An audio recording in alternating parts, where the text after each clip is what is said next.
స్నేహితులారా, ఈ సమయాన్ని బట్టి దేవునికి వందనాలు తెలియజేస్తూ ఉన్నాను. ప్రేమపూర్వకముగా మిమ్మల్ని అందరినీ వాక్య ధ్యానంలోనికి ఆహ్వానిస్తూ ఉన్నాను. యెహోవా ఆసన్నుడు అనే విషయాన్ని మీతో కూడా పంచుకోవడానికి ఇష్టపడుతూ ఉన్నాను కనుక దేవుని యొక్క వాక్యమును మీరు ముగింపు వరకు ఆలకించాలని మీ కుటుంబ సభ్యులతోనూ తోటి విశ్వాసులతోనూ ఈ వీడియో షేర్ చేసుకునండి.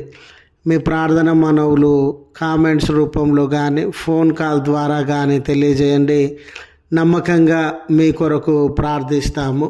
ఈ వీడియో మీ ఆధ్యాత్మిక జీవితములకు ఉపయోగకరంగా ఉంది అని మీకు అనిపిస్తే దయచేసి ఈ ఛానల్ను సబ్స్క్రైబ్ చేసుకునవలసినదిగా మనవి చేస్తూ ఉన్నాను.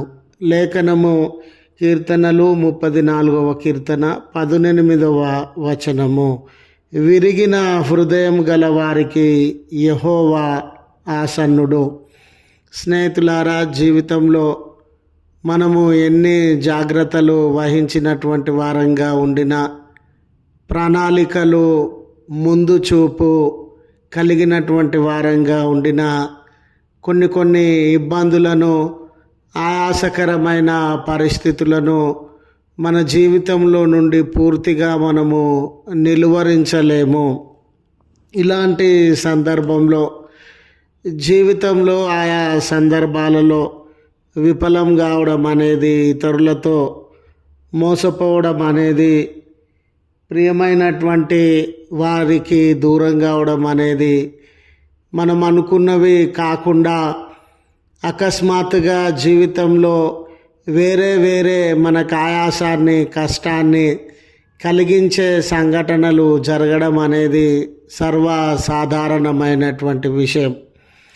ఇలా మనం ఊహించని పరిణామాలు అకస్మాత్తుగా మనకు ఆయాసాన్ని, వేదనను కలిగించే, కన్నీటిని కలిగించే పరిస్థితులు సంభవించినప్పుడు సహజంగానే మనమందరం కూడా నిరాశను, నిస్పృహను, వేదనను, కన్నీటిని, భయము, చింత, భారములను అనుభవించేటటువంటి వారంగా ఉంటాం. ఆ స్థితినే లేఖనములందు విరిగిన హృదయము కలిగిన అనుభవంగా తెలియజేయబడతా ఉంది. ఈరోజు చాలా కుటుంబాలలో లేదా ఈరోజు చాలామంది వ్యక్తుల జీవితంలో ఈ హృదయము విరిగినటువంటి స్థితిని అనుభవించేటటువంటి వారుగా ఉండినారు.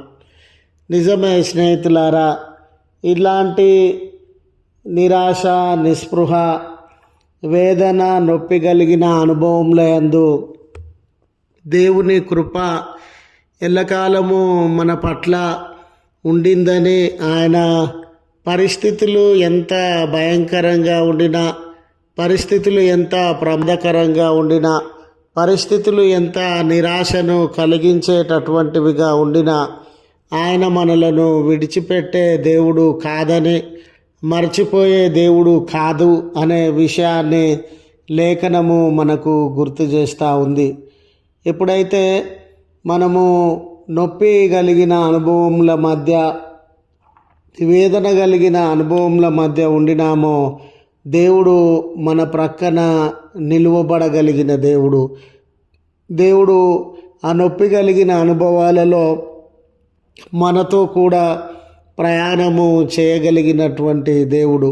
లేఖనాలలో చాలామంది భక్తుల జీవితంలో గమనించినప్పుడు ఏలియా గారి జీవితంలో సర్వాన్ని కోల్పోయి ఒంటరివాడనుగా ఉన్నాను, ఎవరూ నా పక్షాన లేరు అన్న సందర్భంలో దేవుడు ఆయన పక్షాన నిలువబడినటువంటి వాడుగా ఉన్నాడు.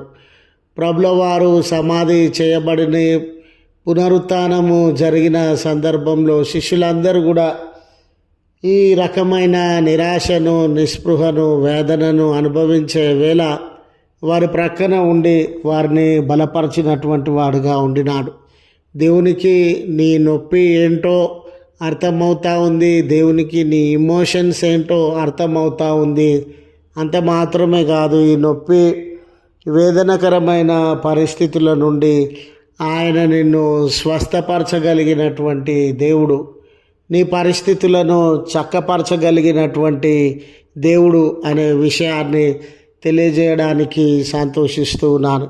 గనుక జీవితంలో విఫలమవుతూ ఉన్న వేళ, కోల్పోతూ ఉన్నటువంటి వేళ, లేక దూరమవుతూ ఉన్నటువంటి వేళ, జీవితంలో ఎన్నో ఆయాసకరమైన పరిస్థితులు చెలరేగుతున్నటువంటి వేళ, నిరాశ నిస్పృహలు బాధ ఆవరించినటువంటి వేళ, దేవుని అందు నిరీక్షణ కలిగి ఆయనను సమీపించేటటువంటి వారంగా ఉండాలని, ఆయనను సమీపించుచూ ఉండగా ఆయన మన భారముల నుండి, బంధకముల నుండి, నొప్పి ఆయాసకరమైన పరిస్థితుల నుండి విడుదలను అనుగ్రహించగలిగిన దేవుడు అని గుర్తు చేస్తూ ఈ మాటలను ముగిస్తూ ఉన్నాను. ప్రార్థించుదము. కృపగల తండ్రి, ప్రేమగల మా దేవ, మీ పరిశుద్ధ ఉన్నతమైన నామమునకు కృతజ్ఞతలు చెల్లిస్తూ ఉన్నాం.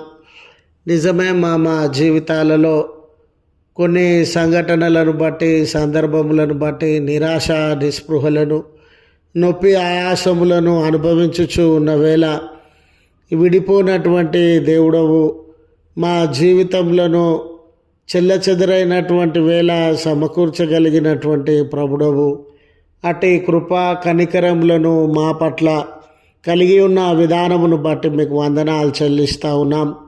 దయగల తండ్రి, ఈరోజు విరిగిన స్థితిలో, నలిగిన స్థితిలో, జీవితం పట్ల విసిగి వేసారిన స్థితిలో ఏ కుటుంబము, ఏ వ్యక్తులు ఈ ప్రార్థనలో ఏకీభవించుచు ఉన్నారో వారి హృదయములను ధైర్యపరచుమని, వారిలో ఉన్న కన్నీళ్లను తుడువుమని, వారి పరిస్థితులను చక్కపరచుమని మీ నామంన ప్రార్థన చేస్తూ ఉన్నాం. దయగల తండ్రి, ఈ దినం ఆయా కార్యములను నూతనంగా ప్రారంభించుచు ఉన్న బిడ్డలతో మీరు ఉండండి. ఈ దినం జన్మదినం అని, వెడ్డింగ్ యానివర్సరీ అని జ్ఞాపకం చేసుకొనిచున్న బిడ్డలతో మీరుండి మీ ఉన్నతమైన దయా కనికరములను కుమ్మరించి బలపరచమని క్రీస్తు పేరట వేడుకొనుచు నాము తండ్రి. ఆమెన్. తండ్రి, కుమార, పరిశుద్ధాత్మ త్రియేక దేవుని దీవెన మనకు తోడై ఉండి మనలను కాపాడునుగాక. ఆమెన్.